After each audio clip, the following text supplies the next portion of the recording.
ಶಾಸಕ ಆನಂದ್ ಸಿಂಗ್ ಮತ್ತು ಕಂಪ್ಲಿ ಗಣೇಶ್ ಮಧ್ಯೆ ಸಿದ್ದರಾಮಯ್ಯನವರ ಸಂಧಾನ. ಇಬ್ಬರ ಜೊತೆ ಮಾತನಾಡೋದಕ್ಕೆ ಸಚಿವ ಡಿಕೆ ಶಿವಕುಮಾರ್ಗೆ ಸಿದ್ದರಾಮಯ್ಯನವರು ಸೂಚನೆ ಕೊಟ್ಟಿದ್ದಾರಂತೆ. ಬಜೆಟ್ ಅನುಮೋದನೆ ಮತ್ತು ವಿಶ್ವಾಸಮತ ಸಾಬೀತಿಗೆ ತೊಂದರೆ ಆಗದಂತೆ ಈ ಪ್ಲಾನ್ ಮಾಡಲಾಗಿದೆ. ಸರ್ಕಾರ ಸೇಫ್ ಮಾಡೋದಕ್ಕೆ ಇಬ್ಬರ ಜೊತೆ ರಾಜಿಗೆ ಮುಂದಾಗೋದಕ್ಕೆ ಡಿಕೆ ಶಿವಕುಮಾರ್ಗೆ ಸೂಚನೆಯನ್ನು ಕೊಟ್ಟಿದ್ದಾರೆ ಸಿದ್ದರಾಮಯ್ಯ.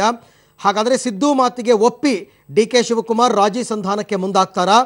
ಗಣೇಶ್ ಜೊತೆ ಆನಂದ್ ಸಿಂಗ್ ರಾಜಿಗೆ ಸಿದ್ಧರಾಗ್ತಾರಾ? ಉಮೇಶ್ ಜಾಧವ್ ಜೊತೆ ಇಬ್ಬರೂ ವಾಪಸ್ಸಾದರೆ ಸರ್ಕಾರ ಸೇಫ್ ಆಗುತ್ತಾ? ಇದೆಲ್ಲದರ ಬಗ್ಗೆ ಸಿದ್ದರಾಮಯ್ಯನವರ ಒಂದು ಮಾಸ್ಟರ್ ಪ್ಲಾನ್ ರೆಡಿ ಆಗ್ತಾ ಇದೆ.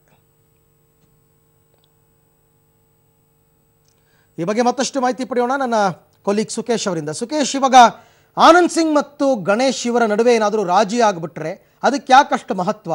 ರಾಜಿ ಆಗ್ಬಿಟ್ರೆ ಹೆಂಗೆ ಸರ್ಕಾರ ಸೇಫ್? ಯಾವ ಲೆಕ್ಕಾಚಾರ ಸಿದ್ದರಾಮಯ್ಯನವ್ರದ್ದು ಇದು ಅಂತ? ಅರವಿಂದ್, 120 ಶಾಸಕರ ಬೆಂಬಲ ಇದ್ದಂತ ಸರ್ಕಾರ ಈಗ ಬಹುತೇಕ 114ಕ್ಕೆ ಬಂತು ಅನ್ನುವಂಥ ಒಂದು ಲೆಕ್ಕಾಚಾರ ಇತ್ತು. ಕಾರಣ ಇಷ್ಟೇ, ಇಬ್ಬರು ಪಕ್ಷೇತರರು ತಾವು ಸರ್ಕಾರಕ್ಕೆ ಕೊಟ್ಟಂತ ಬೆಂಬಲವನ್ನು ವಾಪಸ್ ಪಡೆದಿದ್ರು. ಮತ್ತೆ 4 ಜನ ಕಾಂಗ್ರೆಸ್ನ ಶಾಸಕರುಗಳು ಕಾಂಗ್ರೆಸ್ ನಾಯಕರ ಕೈತಪ್ಪಿ ಹೋಗಿದ್ರು. ಆ ಒಂದು ಲೆಕ್ಕಾಚಾರದಲ್ಲಿ ನೋಡುವಾಗ 112ಕ್ಕೆ ಅಂದ್ರೆ ಇನ್ನೂ 2 ಲೆಸ್ ಆಗುವಂತ ಪರಿಸ್ಥಿತಿ ಬಂದಿದ್ದು 112ಕ್ಕೆ ಸರ್ಕಾರ ಬರುತ್ತಾ ಅಂತ 2 ಕಾರಣಗಳಿಗಾಗಿ.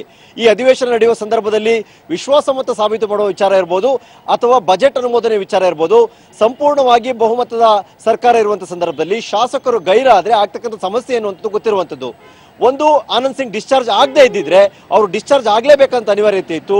ಅವರು ಡಿಸ್ಚಾರ್ಜ್ ಆಗೋವರೆಗೂ ಗಣೇಶ್ಗೆ ಬೇಲ್ ಸಿಗ್ತಾ ಇರಲಿಲ್ಲ. ಹಾಗಾಗಿ ಅವರಿಗೆ ಬೇಲ್ ಸಿಗೋವರೆಗೂ ಅವರು ವಿಧಾನಸೌಧ ಮೆಟ್ಲೆತ್ತೋದು ಕಷ್ಟ ಆಗ್ತಾ ಇತ್ತು.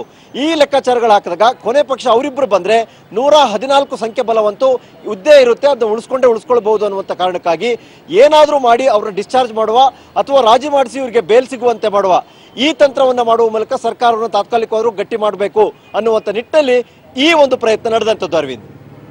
Okay Sukesh, thank you. ತಮ್ಮೆಲ್ಲ ಮಾಹಿತಿಗಾಗಿ ಧನ್ಯವಾದ.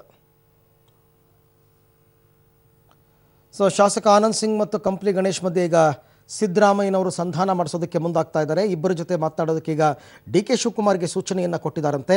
ಯಾಕೆ ಅಂತಂದರೆ ಈ ಬಜೆಟ್ ಅನುಮೋದನೆ ವಿಶ್ವಾಸಮತ ಸಾಬೀತಿಗೆ ತೊಂದರೆ ಆಗದಂತೆ ಈ ಪ್ಲ್ಯಾನ್ ಮಾಡಿದಾರಂತೆ. ಸರ್ಕಾರವನ್ನು ಸೇಫ್ ಮಾಡೋದಕ್ಕೆ ಇಬ್ಬರ ಜೊತೆ ರಾಜಿಗೆ ಮುಂದಾಗೋದಕ್ಕೆ ಸೂಚನೆ ಕೊಟ್ಟಿದ್ದಾರಂತೆ. ಸಿದ್ದು ಮಾತಿಗೆ ಒಪ್ಪಿ ಡಿ ಕೆ ಶಿ ರಾಜಿ ಸಂಧಾನಕ್ಕೆ ಹಾಗಾದರೆ ಮುಂದಾಗ್ತಾರಾ? ಕಂಪ್ಲಿ ಗಣೇಶ್ ಜೊತೆ ಆನಂದ್ ಸಿಂಗ್ ರಾಜಿಗೆ ಸಿದ್ಧರಾಗ್ತಾರಾ? ಉಮೇಶ್ ಜಾಧವ್ ಜೊತೆ ಇಬ್ಬರು ವಾಪಸ್ಸಾದರೆ ಸರ್ಕಾರ ಸೇಫ್ ಆಗುತ್ತಾ ಅಂತಕ್ಕಂಥದ್ದು.